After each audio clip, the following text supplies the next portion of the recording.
Welcome to the rules tutorial for Good Help by Baksha Games. The board game designer is Sean Scott Garrity, and it is copyright by Baksha Games 2010, all rights reserved. Now that we have all of the legal stuff out of the way, let's learn how to play the game.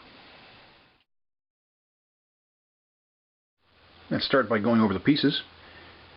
Here are 2 of the 9 buildings that you'll be placing to the center of town. There's 3 of them with the light gray border and 6 with the dark gray border. And here you've got the vice shops. There are 4 different types of vice shops. There's beer, sausage, dresses, and jewelry. Now these are the items that your assistants are going to be going and getting you.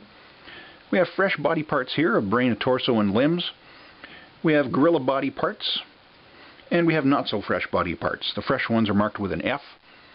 The gorilla ones are marked with a G, although they're also fresh, and the not so fresh ones are marked with an NSF.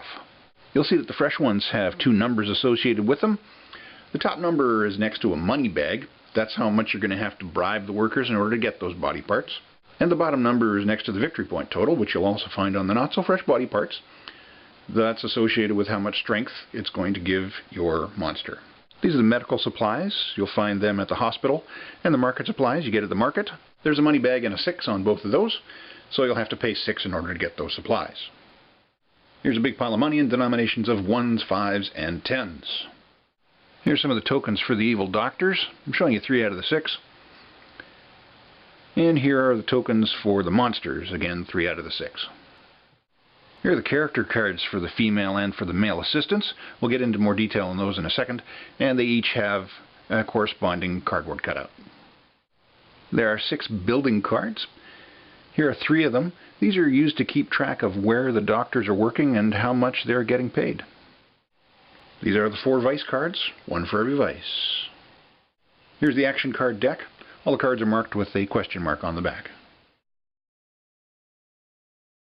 You've got 9 buildings to place at the center of town, 3 of them with light gray borders, and 6 of them with dark gray borders.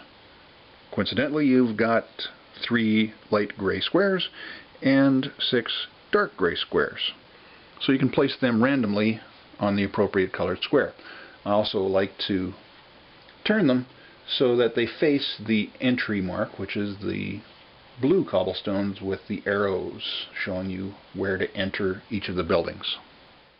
Your vice shop tokens are going to go on the white squares. It's where all the vice shops are, and they're also marked on their entrances by the red cobblestones.